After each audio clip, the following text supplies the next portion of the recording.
Hey everyone, welcome back to Duel Academy. And today we're going to look at traps. So, traps, as we know, we had regular traps, right? But there are other kinds of traps that we got to talk about. So, let us start by showing you what we call a counter trap. And as you know, traps work differently than spell cards because you have to set them in order to activate them. Hopefully in your opponent's turn, or if you didn't use them in your opponent's turn, you could use them in your turn. There's a variety of trap cards. They do so many different things that, eventually as you play, you'll get to know it better. So I'm going to use these three traps as an example, right? Regular trap, you would set, your opponent would play. In your opponent's turn, you would activate it. The thing is with this trap, remember, conditions are key. Mirror Force, the activation requirement for this is your opponent has to attack you. So when your opponent attacks me, I'll flip it, activate its effect, which is to destroy all the face-up attack position monsters my opponent control. Remember, when a monster is on the field like this, let me use an example. When a monster is on the field like this, in attack position, right? If I had Mirror Force, and my opponent had this, it would be destroyed. Now, if my opponent has a card faced in defense position, right? And let's say something else attacks, and I activate Mirror Force, only that face-up attack position monster gets destroyed because that's what the card says, right? So, let's say I have Mirror Force set here. And this is when we're going to get into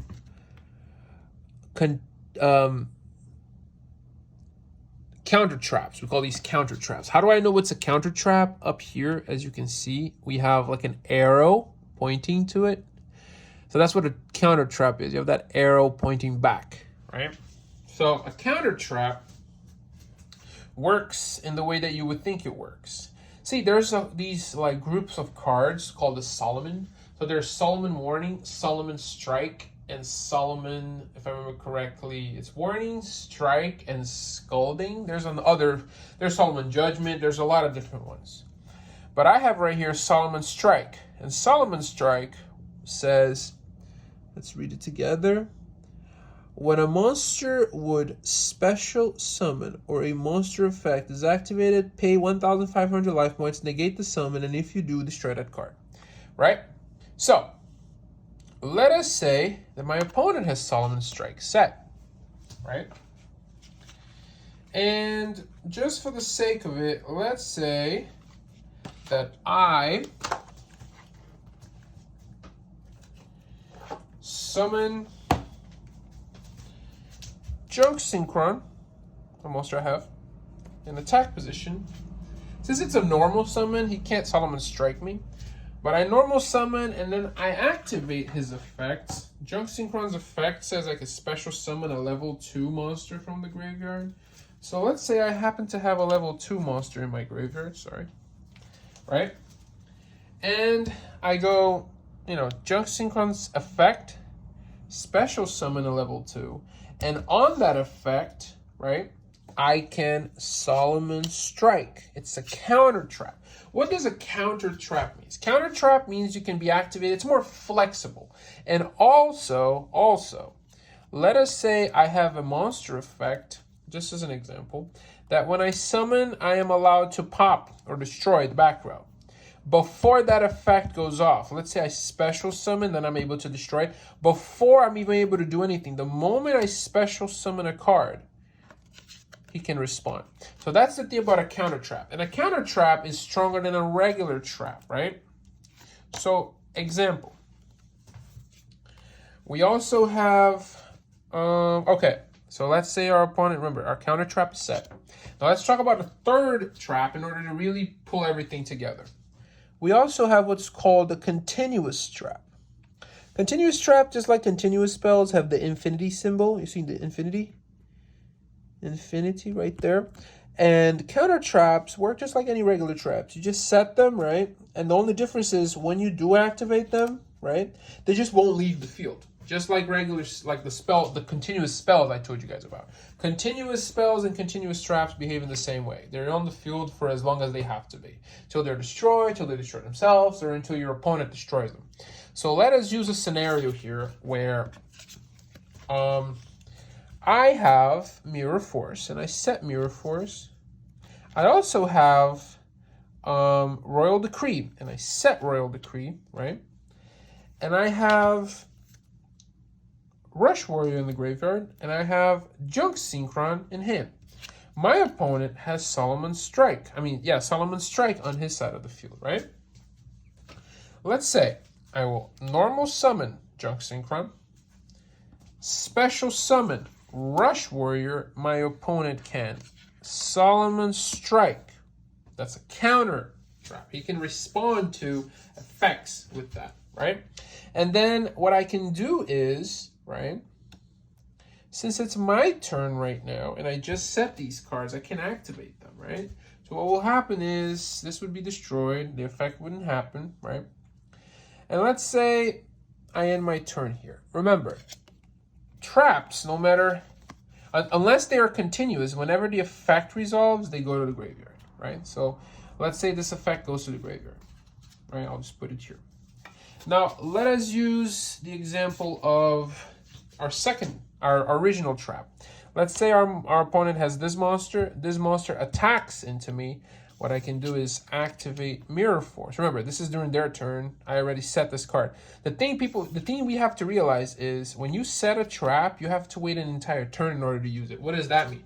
You can use it in your opponent's turn or your turn after your opponent's turn, but you can't just set your trap and then activate it in the same turn. You have to set it, play it out, and in your opponent's turn, you can activate it, or in your turn after that, you can activate it, right?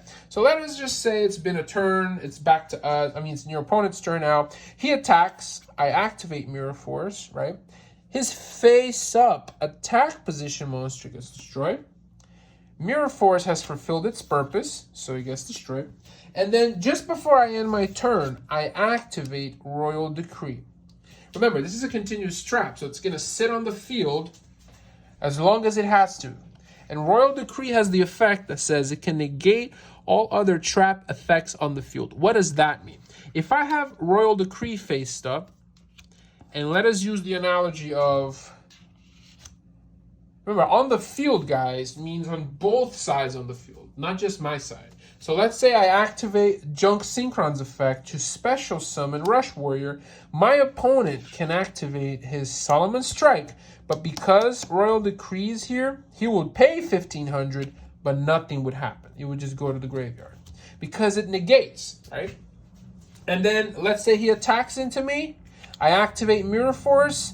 Remember, it's on my side of the field this time. This still negates it. It negates all other traps on the field. So it doesn't matter if I do it, if my opponent does it. All that matters is if you have something that negates on the field before those effects activate, they are allowed to activate. You are allowed to say, okay, I activate. The only thing is it will not go off, which means nothing would change. Your card would just flip, you would say activate, nothing would change, and you would just send it to the graveyard. That's how negated effects work, especially when it's traps or spells.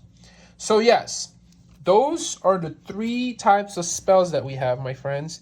We have regular, counter, and continuous traps. Sadly, there aren't any other ones, at least the ones that we play anyway. But these are the 3 types of traps that there are in Yu-Gi-Oh! If there's any questions that you guys might have about traps, because I know that they can be confusing. Some traps behave like counter traps. Now, it's all about the wording, guys. If you have to remember, always read your cards very well. One of the biggest rules that I believe in is that if you know your deck well enough, you will not misplay. And, if you know your cards well enough, no matter what cards your opponent has, the strategies that you have, as long as you don't mess up your own strategy, you will be okay. So always make sure to read your spell cards, your trap cards, and get to know them. Understand their effects, when you can trigger, when you can activate them, and just make sure you don't contradict yourself, like I just said. Let us say I had Royal Decree on the field and I have these 2 cards set. no matter what, even whenever the opportunity arises when I activate these, I just blocked myself because I can't activate any trap cards. So please make sure you do not block your own cards with your own effects. That can happen sometimes. Just read your cards, know when to activate them, the best times, the worst times. Just keep in mind all your cards. So yes, this was the lesson on our variants of trap cards. Any other questions you guys might have, please feel free to leave it in the comments section. And just thank you for watching, guys. Subscribe and like if you want to. And see you guys next time. Take care.